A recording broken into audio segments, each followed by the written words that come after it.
Bonjour à tous, aujourd'hui je reviens sur la correction du devoir surveillé que normalement tout le monde a fait à l'heure qu'il est. Et vous êtes autocorrigé normalement avec la correction que je vous avais donnée manuellement vendredi. Je reviens juste sur deux petits exercices qui ont posé problème à quelques élèves et qui m'ont posé, pour lesquels j'ai eu des questions. Alors on me demandait dans cet exercice de faire l'image, de construire l'image de f par la translation de vecteur v. Alors un petit rappel, lorsqu'on fait une translation, on se ramène à la définition. M' et l'image de M par la translation de vecteur V signifie que le vecteur MM' est égal au vecteur V. Donc vous constatez que le vecteur V, pour le construire, on doit se déplacer de 6 carreaux vers la droite et monter de 2 carreaux. On fait la même chose avec le talon du manchot. On avance de 6 et on monte de 2. On obtient alors le point M'. On fait la même chose avec tous les points de la figure. On obtient alors le même manchot absolument identique. Pour l'homothétie, eh bien, si on se ramène aussi à la définition, n' est l'image de n par l'homothétie de centre O et de rapport -2. Cela signifie que ON' est égal à -2 ON, le point O étant le centre de l'homothétie, le -2 est le rapport de l'homothétie, et l'image se situe à gauche, et l'antécédent se situe à droite. -2 ON, c'est pareil que 2NO, donc du coup, il suffit de construire le point N' tel que ON' égale 2NO. Donc ON' égale 2NO, le vecteur NO faisant 2 carreaux, ON' fait alors 4 carreaux. De la même manière, on peut construire le point P', le point S', le point T' et R'.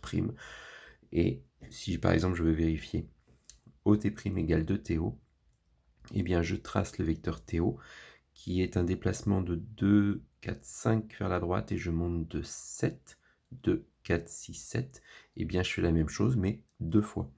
Donc 2, 4, 5, 2, 4, 6, 7, 2, 4, 5, 2, 4, 6 et 7. On obtient alors le point T'. Quand on regarde, on a une figure qui est deux fois plus grande en termes de longueur, mais par contre l'air est 4 fois celle de la précédente. L'exercice 3 est un exercice un petit peu plus compliqué peut-être parce qu'il faut placer des points et les difficultés sont de plus en plus importantes. Ici, on constate que le point M apparaît qu'une seule fois. Donc le vecteur Cm est égal au vecteur BA. Donc le vecteur Cm, sachant qu'on ne sait pas où est M, mais on sait où est le vecteur BA. Donc on trace le vecteur BA, c'est je recule de 2, je monte de 2. Et on fait pareil pour le vecteur Cm, je recule de 2, je monte de 2. Donc pas d'explication pour celui-ci, enfin en tout cas d'explication écrite. Ça se complique un peu pour les suivants, puisque là on constate qu'on doit commencer par le point N, sauf qu'on ne sait pas où est le point N. Donc l'idée c'est d'essayer, on le voit dans la conclusion, de commencer par un point dont on a l'emplacement sur le dessin. Première étape, transformer le moins AC en plus CA. Et ensuite, transposer tous les vecteurs pour qu'on obtienne Cn et non pas NC. BA se transforme en AB et CA se transforme en AC. On peut alors construire en partant de C. On fait deux fois le vecteur AB, donc j'avance de 2, je descends de 2, une fois, deux fois, et je rajoute une fois le vecteur AC. Le vecteur AC, c'est je recule de 2, 1, 2, 3, pardon, non 2, et je descends de 4. Donc je recule de 2 et je descends de 4, on obtient alors le point N. Pour le suivant, c'est un peu plus compliqué puisque le point P apparaît à deux reprises, PA et BP. Donc on s'aperçoit que le point P est à deux endroits. Donc pour faire disparaître le P deux fois, on le voit dans la conclusion, il faut que P n'arrive qu'une seule fois, et en plus il faut qu'on parte d'un point dont on a l'emplacement sur la figure. Donc l'idée c'est d'introduire soit la lettre B entre P et A, soit la lettre A entre B et P.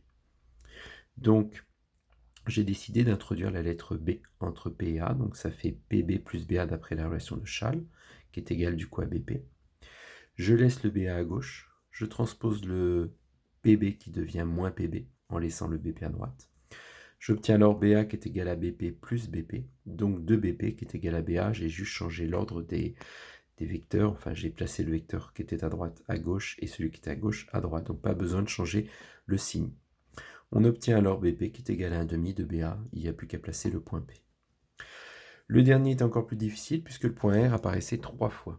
Donc lorsque vous voulez faire disparaître les 3 R, c'est ce qu'on voit dans la conclusion. Là, on a 1 fois, 2 fois, 3 fois la lettre R. À la fin, je n'ai plus qu'une seule fois la lettre R. Donc l'idée est d'introduire soit la lettre A ici et là, pour avoir que du RA, soit ici introduire la lettre B ici et B ici pour avoir que du RB, ou alors introduire la lettre C ici et C ici pour avoir que du RC. J'ai décidé d'introduire la lettre A, donc RA plus AB provient du vecteur RB grâce à Chal, RA plus AC également, et 2 RA que je recopie. Je transpose tous les RA à gauche, un petit peu comme dans une équation avec des inconnus, où il y aurait des X, on met tous les X à gauche. Et bien là, c'est une équation vectorielle où on va isoler on va regrouper en tout cas tous les RA. Donc j'en ai un, j'en retire un, il y en a plus, ça fait moins 2 RA. Et AC plus moins AB qui devient plus BA. Le moins 2 RA se transforme aisément en 2AR, qui est égal à AC plus BA, et j'obtiens alors AR qui est égal à 1 demi de AC, puisque le 2, on le transpose, ça fait 1 demi de vecteur AC plus 1 demi de vecteur BA. Donc il fallait partir du point A, construire 1 demi de AC, j'arrive alors ici, et je rajoute 1 demi de BA, 1 demi de BA, qui correspond en fait à BP, que je rajoute ici. Voilà ce qui termine l'exercice 3. Alors la petite nouveauté maintenant sur mes vidéos, c'est qu'il y aura régulièrement des petites questions subsidiaires.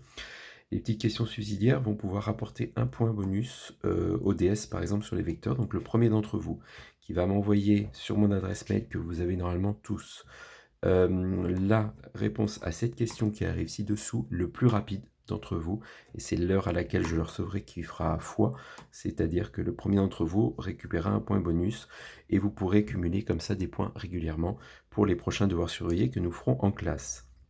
Donc on constate sur la figure que le point R se situe au milieu du segment AM. Donc est-ce une coïncidence ou non? En réalité, ce n'est pas une coïncidence, c'est lié à toutes ces relations vectorielles qui sont ici. Donc vous avez le temps que vous voulez, mais le plus rapide, c'est le mieux pour vous, de démontrer en utilisant les égalités précédentes que R est le milieu du segment AM. Donc il suffit d'utiliser ces 4 relations-là pour démontrer que R est le milieu du segment AM. Vous prenez en photo votre correction manuelle et vous me l'envoyez. Le premier d'entre vous qui me l'envoie et qui a bon recevra un point supplémentaire sur le devoir surveillé sur les vecteurs. Bon courage et à plus tard.